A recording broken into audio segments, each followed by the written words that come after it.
Kalau kita bicara Epstein File, dia yang pasti satu, tidak mungkin terbuka kalau tidak ada yang merestui. Dan ada tujuan. China, Wuhan. Ini yang main nih, ini yang bertanggung jawab. Ini instrumennya. WHO, FDA, CDC, ya, CDC, NDH, AMA. Kemarin jadi Wuhan itu cuma difitnah aja ya? Iya. Itu bagian dari permainan. Di mana hati kita? Satu nyawa berharga di mata Allah. Buat saya, nggak bisa dikonversi dengan angka.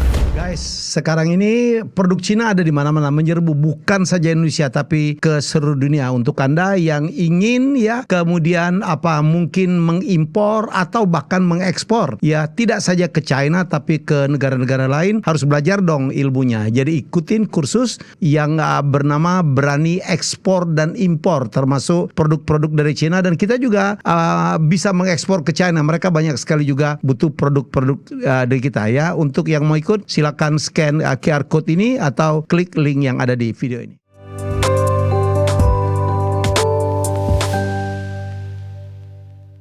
Ya, ini episode yang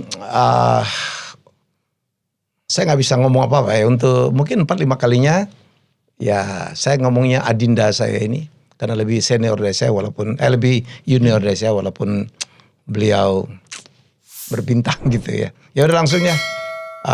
Dharma Pongrekun sudah kembali hadir di Helmi Bicara. Apa kabar? Baik, makasih. Adinda Jenderal. Makasih Mamang. Jadi apa kerja kita? Dia manggil saya Mamang gitu. Mamang itu sebutan tuh orang Palembang. Iya. Apa kerja sekarang? Ya beginilah. Beginilah. Ya, menganalisa pergerakan daripada kemana arah bangsa ini. Oke. Concern banget ya. Demi kemanusiaan. Karena ini menyangkut pada kehidupan rakyat sebagai manusia. Tidak berbisnis, tidak ada apa gitu?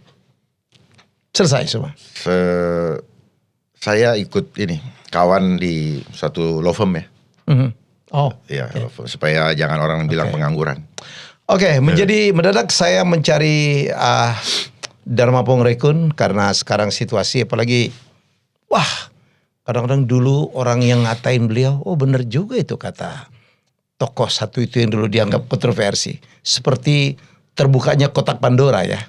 Saya melihat tuh dari mungkin triggernya kemarin begitu Epstein Files udah mulai dibuka. Gitu. Banyak sekali misteri situ ya. Ada macam-macam tuh. Ada teori-teori konspirasi. Mungkin Pak Jenderal bisa bicara tentang Epstein Files. Kita mulai dari situ. Kalau kita bicara Epstein File, dia yang pasti satu, tidak mungkin terbuka kalau tidak ada yang membuka, yang merestui. Dan ada tujuan. Ya. Dan kalau kita lihat siapa yang menjadi presiden Amerika, dia menguasai sources penegak hukum. Tentunya ini proses panjang daripada kasus ini ditangani karena sipil, dia tangani sama FBI, betul kan? Nah, jadi ini adalah hasil penyidikan. Kalau kita bilang bukti-bukti BAP lah yang ada. Yang dibuat sekarang. Yang dibuat. Terus kemudian untuk dikeluarkannya ada undang-undang namanya Public Law Transparency for Epstein File. Yang disahkan tanggal 19 November tahun 2025. Barulah Department of Justice boleh merilis kan gitu. Karena kan FBI di bawah Department of Justice. Ya. Gitu. Kenapa direstui quote unquote untuk dibuka sekarang? Ya kalau kita analisa dengan di situ banyak juga ada salah satu dari nama presiden Amerika yang sedang menjabat. Saya pikir mungkin ini lebih aman buat dia. Buat siapa? Buat dia. Elit global. Buat Trump untuk dikeluarkan sekarang. Untuk dikeluarkan sekarang. Iya. Daripada nanti pada saat dia sudah tidak berkuasa. Ini menurut pemahaman saya. Itu karena tidak mungkin segala sesuatu keluar kalau tidak ada maksudnya. Ya. Jadi dari terbukanya Epstein File ini ada 4 poin yang saya catat ya. 1, clean the house yang sudah usang dihapus dan cukup sampai di situ saja. Kemudian normalisasi daripada hal-hal yang amoral sehingga orang lama-lama menganggap yang selama ini orang menduga-duga. Masa sih kok sampai begitunya? Akhirnya lama-lama bosen juga. Karena apa? Nggak bisa diapa-apain juga. Ya kan? Terus ada perebutan faksi ya. Kemungkinan dia mau ambil alih kendali, kan di antara mereka juga ada faksi-faksi lah. Oh iya? Ya, ya, mengambil Di kendali. antara kelompok itu? Iya. Ya kan mereka ingin selalu jadi the first kan. Makanya kita di sekolah pun selalu diajar untuk selalu punya hati rakus, gemagus, dan selalu ingin eksis kan gitu. Kira-kira begitu. Terus kemudian juga mungkin kemungkinan besar ada hal-hal yang lebih besar yang ingin mereka segera kerjakan, tetapi kita kedistrak dulu di posisi kasus ini. Sehingga banyak dibicarakan di mana-mana dan tidak serta-merta yang menyebar di semua media sosial dan sebagainya. Itu bukan tanpa kendali. Itu adalah salah satu strategi juga. Saya pernah kalau nggak salah mendengarkan wawancara Deddy Corbuzier dengan Pak Hendro Priyono. Oke. Yang mengatakan bahwa sebenarnya Amerika itu siapapun presidennya yang terpilih sebenarnya tinggal menjalankan sebuah mandat. Skenario. Sebuah skenario. Betulkah demikian? 1000% betul. Karena mereka yang akan menjadi presiden, yang saya ketahui mereka harus mengikatkan janji dulu dengan si pengendali. Yang disebut dengan Small Secret Society. Triple S. Ya. Ya. Small Secret Society. SSS. That's why mereka selalu dikawal oleh Secret Service. Ya, kita ingat peristiwa JFK. Ya. Kenapa dia harus dibunuh? Ya dari orang dalam juga. Karena dia dianggap keluar dari pattern yang seharusnya dia jalankan. Apakah termasuk terbunuhnya Abraham Lincoln? Yes. Saya rasa Bang Helmi juga lebih tahu lah, karena kan Bang Helmi kan lulusan Mama Rika kan gitu. Mama Rika. Ini saya mau konfirmasi nih. Oke. Ya konfirmasi. Karena saya ketemu beliau itu zaman COVID ya dengan Pak Dharma gitu. Jadi katakan Panji gini itu, wah saya udah lihat lah itu lebih dari itulah. Dulu uang kertas. Dulu istri saya dulu ya, wah habis pegang uang kertas disemprot-semprot. Dia bilang, Mang. Sampai orang mau ngambil uang di mana tuh, uang di ATM, itu pakai kayu. Tut. Akhirnya antrian panjang. Lucu. Ada dokter teman saya orang Solo membuat alat untuk membuka grendel pintu pun pakai alat. Luar biasa. Narasi. Zaman itu apakah seorang Dharma Pongrekun pernah terinfected COVID? Nggak pernah. Apa itu karena keyakinan atau apa? Kadang-kadang orang sakit karena itu apa ya? Persis. Ya, karena mindset. Karena ini kan namanya perang opini. Dengan memanfaatkan namanya operasi psikologi intelijen. Jadi yang dihajar psikologi dulu. Ya, betul. Otomatis tubuh lemes sendiri. Saya terkena 2 kali ya. Nah, saya sebelum abang terus terkena 2 kali, saya mau anulir terkena. Karena ada alat tes. Seandainya tidak ada alat tes, maka alat tes ini adalah alat vonis. Vonis mental. Dan alat ini juga sekaligus untuk menangkap. Tapi tubuh saya betul panas bener. Disitulah psikologi, Pak. Ketika ya makanya mereka ada sosialisasi. Bahwa nanti akan ada begini-begini, akibatnya begini, kalian akan tidak bisa insomnia tidak bisa mencium, rasanya begini, lidahnya ini, lidahnya mati rasa. Ya, itu akibat daripada enzim-enzim yang hormon-hormon yang bergolak. Karena apa? Karena di alam bawah sadar kita dirundung rasa cemas dan ketakutan yang sangat-sangat dramatis. Dan terjadi beneran. Betul. Makanya panitia-panitianya membuat situasi dramatis sekali. Panitia. Ya. You know? Ada. Di mana setiap orang sampai ketakutan batuk, Pak. Saya mengalami sendiri, saudara saya sampai kabur ke rumah saya. Iya, begitu batuk. Hanya mau batuk. Semua orang lihat ya. Bukan, karena takut dikasih instruksi telepon Satgas akan dijemput seperti teroris dengan menggunakan baju-baju itu kayak planet, baju astronot. Nah itu, ini kan semua sebenarnya sandiwara. Ini episode tidak akan terjadi itu kalau nggak ada anggaran. Oleh sebab itu di dalam ASN kinerja berbasis anggaran. Ya, tidak ada anggaran tidak kerja. Jadi mereka semangat. Gitu. Saya sangat paham gitu. Makanya cuman waktu itu saya belum kumpulkan ini secara komplit. Kalau sekarang saya komplit, gitu. Oke, saya mau bahas dulu zaman itu, Pak Jenderal. Saya waktu itu, saya ingat ya pembicaraan kita, baik yang on air maupun off air. Begitu kita bertemu pertama sekali, ya ditemukan teman kita satu itu. Ya juga ya, bayangin lah. Orang meninggal itu mungkin ya, saya lihat yang COVID nih, itu adalah orang yang kehilangan kegembiraan hati, putus asa. Kan banyak sekali korban itu adalah misalnya kepala keluarga, ya kan, yang kalau dia tidak bekerja, yang di rumah nggak makan tuh. Jadi menurut saya itu karena ketakutan itu ya, dan sangat horrible tuh Pak Jenderal. Saya itu horrible tadi. Horrible ya. Dibikin dramatis. Oh iya. Horrible-nya dramatisir. Bayangin dokter perawat datang kita pakai pakaian planet itu, tidak boleh bersentuhan. Iya kan? Wah, semua ditutup. Sangat pengap gitu, dan memang dibuat di settingnya dari kejauhan. Keluarga tidak boleh melihat. Bahkan kita itulah skenario. Social distancing. Ya itulah skenario. Tidak boleh bersalaman. Tidak boleh cipika-cipiki. Senyum pun ditutup. Gitu ya. Senyum pun. Saya pikir-pikir. Iya. Dan waktu itu kita diperkenankan untuk tidak Jumatan. Bukan diperkenankan. Diharuskan. Diharuskan ya.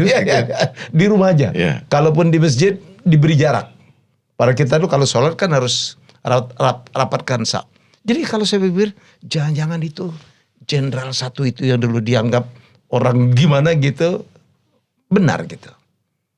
Sekarang banyak yang mengatakan bahwa oh iya ya, pernah ada seorang Dharma Pongrekun yang bicara mengingatkan kita tentang itu. Jadi Anda dapat pengamatan dari mana sih Pak Jenderal? Karena Anda seorang intelijen juga? Bukan. Atau cuma cocokologi gitu? Saya dibukakan wawasan saya oleh Tuhan. Sehingga saya melihat banyak kejanggalan-kejanggalan di dalam proses mekanisme ketatanegaraan ini, di mana saya pernah ke Bappenas. Oke, dekat kali gitu. Oh ya, di mana saya pernah ke Bappenas, ya kan? Oh pernah. Pernah. Jadi kan saya tahu tuh bagaimana. Menghadap atau dipanggil? Menghadap. Rapat lah. Rapat. Ya, diundang rapat. Ya, diundang rapat untuk bagaimana plotting anggaran kan gitu. Dari sana saya mulai tahu bahwa oh ternyata mereka sudah punya skrip. Skripnya mereka bukan dari mereka, endorse. Ini yang kerjakan di Indonesia. Saya tarik lagi ke belakang, sejak kapan nih Bappenas ada? Ternyata ya memang dari awal kita tidak berdaulat. Mulai dari perencanaan, data, energi, pangan, sampai sistem keuangan. Dimulai dari perencanaan. Dan perencanaan inilah yang dikerjakan oleh setiap kepala pemerintahan ataupun kepala daerah. Dan yang di bawahnya tinggal di breakdown saja. Dibuatlah langkah-langkah strategis. Langkah-langkah strategis. Saya pun pernah. Cuman saya berpikir, siapa yang pikirin ini ya? Saya yang bikin ini, kita disuruh begini ya. Kan saya mikir sendiri walaupun diem ya. Dan akhirnya saya temukan benang merahnya. Jadi ternyata mudah sekali melihat bagaimana sejak kita merdeka sampai sekarang, semua agenda yang harus diikutin adalah agenda itu. Karena negara ini terbentuk ternyata adalah bentuk daripada strategi bisnis dan kekuasaan, konsolidasi kekuasaan dalam rangka strategi bisnis. Makanya konsepnya apa? Efektif, efisien. Ilmu manajemennya, manajemen ekonomi. Jadi ujung-ujungnya itu ada masalah Bapak ekonomi juga ekonomi sih. kan? Oh iya. Iya makanya saya. Jadi penjualan vaksin ya. Ya. Negara akhirnya banyak yang berhutang. Ya, enggak. Ini kan akibat daripada kita mengikuti. Skripnya sudah ada dari periode kepresidenan ke periode berikutnya. Sehingga dari situ kita bisa melihat tanpa orang ini, tanpa pendidikan yang mumpuni pun dia cukup mengikuti protokoler saja. Sudah jalan semua ini agenda. Adakah yang berani menentang? Negara kita berani menentang? Adakah yang berani menentang? Di negara kita atau negara lain? Negara lain. Korea Utara. Walaupun dibilang itu negara tertutup. Tapi sebenarnya dia tahu dia mengamankan negaranya. Bangsanya. Tapi kan susah. Ya. Propaganda juga kah? Libya dihajar. Libya, oke. Gaddafi, Irak Saddam Hussein. Ya. Nah, mereka propagandakan dia orang yang begini. Sekarang rakyat Libya menyesalkan gitu. Iya. Gitu. Karena zaman Gaddafi itu ternyata Libya itu kan makmur sekali ya. Iya. Karena memang setiap negara yang sudah diakui oleh United Nations, maka dia tunduk. segala piagam PBB-nya harus diikuti. Ya sudah, autopilot. Ternyata konsolidasi dari proto negara atau proto state ini sebelum dia diakuin internasional ya belum jadi negara. Makanya proto state adalah negara yang belum diakui internasional seperti Palestina kan gitu. Yang sampai kapanpun sulit untuk diakuin. Ya itu tergantung maunya elit global. Gitu. Jadi kalau waktu itu kita karena sources sumber daya alam kita begitu luas, begitu makmur dan segalinya, ya udah rakyatnya yang suruh kerja, jadi objek dominasi dan eksploitasi, aturan mainnya mereka yang mainkan. Jadi rakyat di sini ya cuman kalau kita bilang itu kayak kerja rodi, gitu. Tapi by system gitu, nggak disadari orang. Jadi ujung-ujungnya ke mereka itu di elit. Mereka itu di elit, gitu. Dan rencana mereka ini sudah berlangsung panjang. Bahkan berdirinya negara Amerika tahun 1776 itu adalah titik awal di mana mereka mau membangun organisasi atau struktur yang lebih lebih mampu mengoperasionalkan bangsa-bangsa. Makanya kenapa United Nations ada di New York. Itu bukan kebetulan. Kalau kita hubungkan dengan Jerman tahun 1776 berdirinya Illuminati juga di sana. Sama. Jadi ini adalah bentuk daripada kalau dulu ada kerajaan kekaisaran Babilonia dari Persia. Nah, ini adalah copy paste-nya. Jadi ini kelanjutan. Gitu. Termasuk yang ada di Royal Family. Itu ada kaitannya juga dengan yang Firaun. Which royal ini? Elizabeth. Makanya di London juga ada namanya City of London yang tidak tunduk terhadap peraturan UK. Oh iya? Yes. Wow, saya nggak pernah dengar itu malah. Gitu. Dan di sana bankers dunia yang menguasai sistem regulasi ekonomi dan bank, mereka di sana. Makanya cek Rothschild ada di situ. Rothschild. Jadi kita nggak ada ininya. Nah, think tanknya mereka ada di sana. Yang selalu membuat isu. Itu disebut Chatham House. Ada di sana, Bapak boleh cek. Dan dokumennya udah bisa kita searching lah.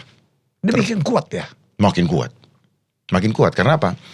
Karena satu negara kalau tidak punya daya tawar yang strategis, maka ya tinggal.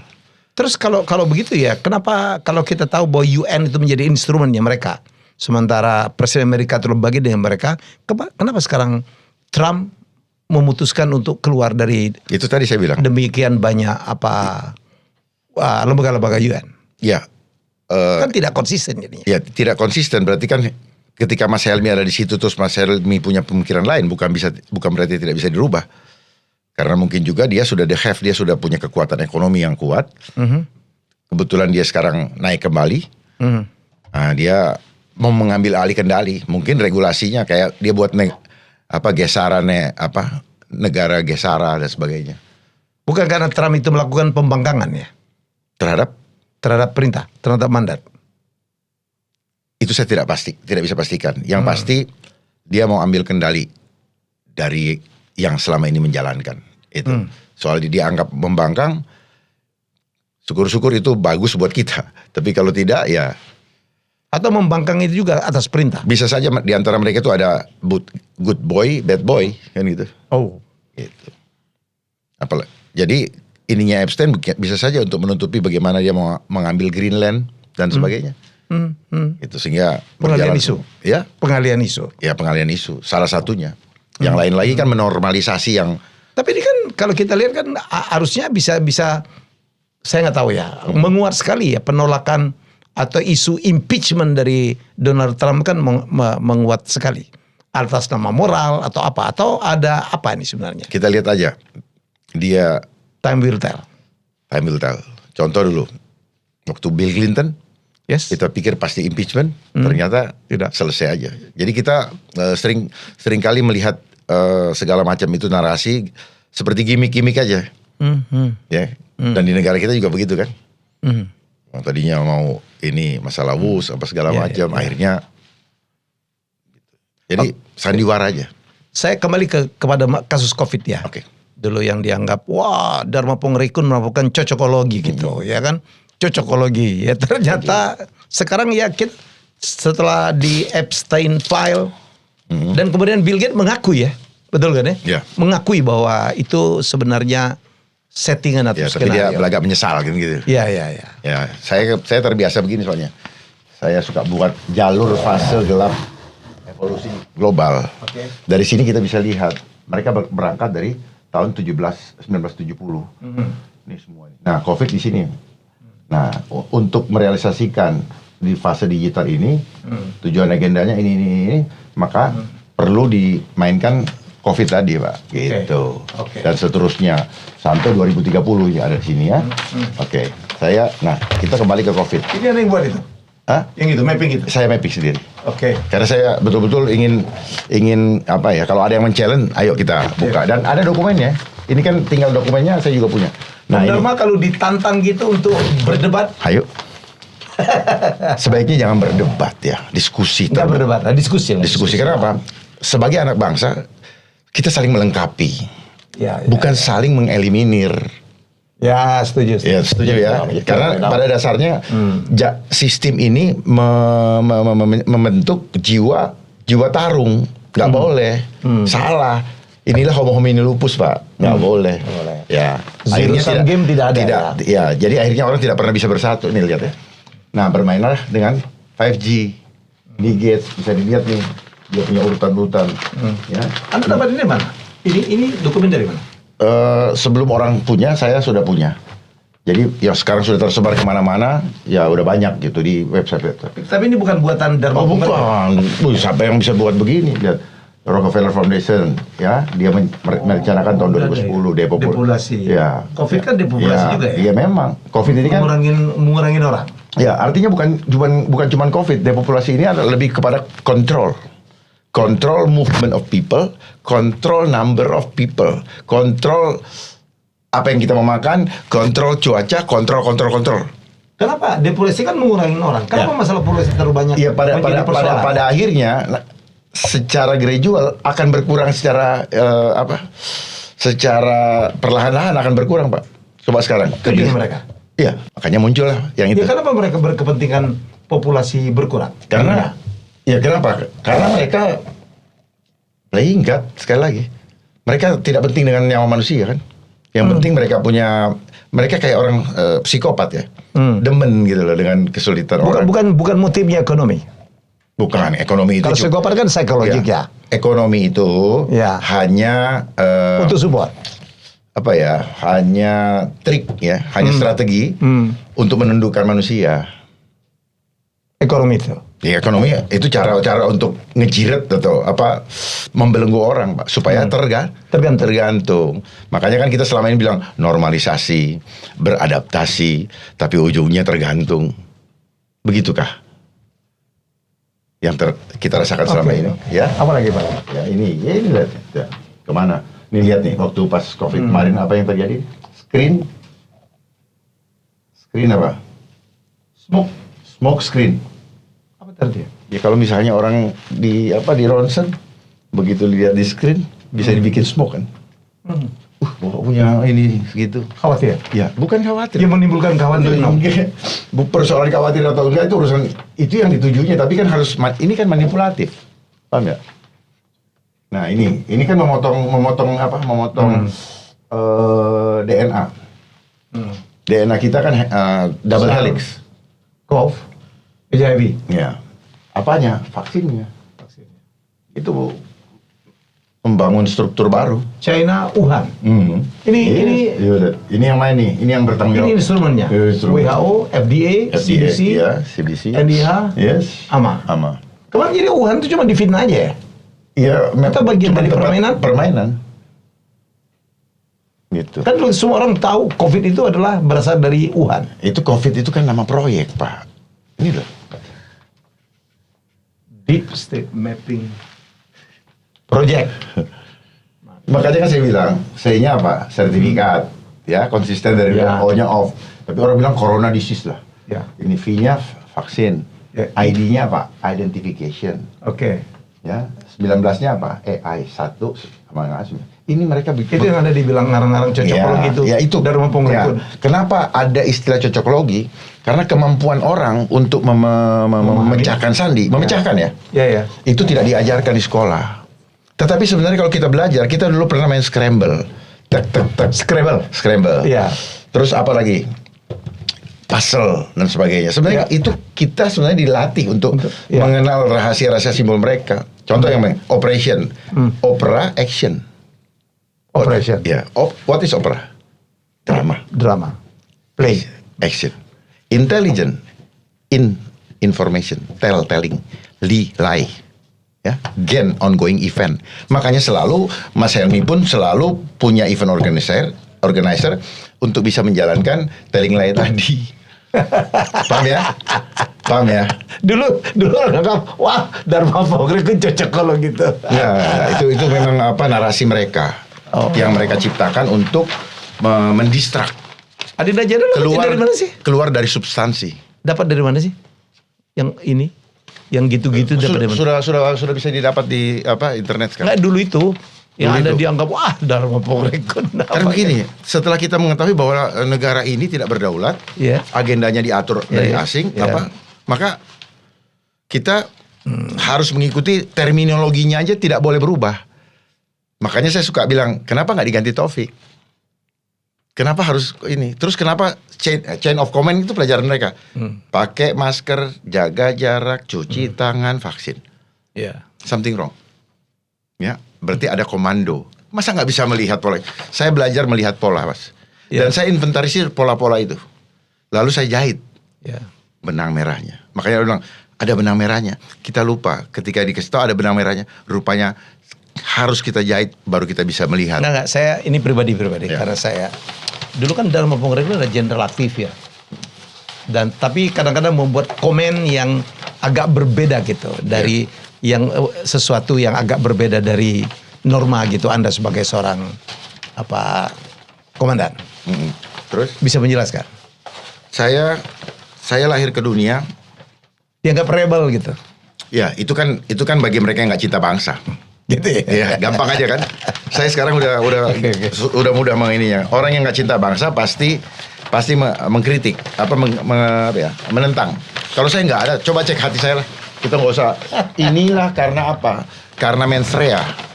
Mensrea disembunyikan oleh konsep empirik. Dan Anda tidak punya mensrea? Saya mensrea satu. Saya cuma satu.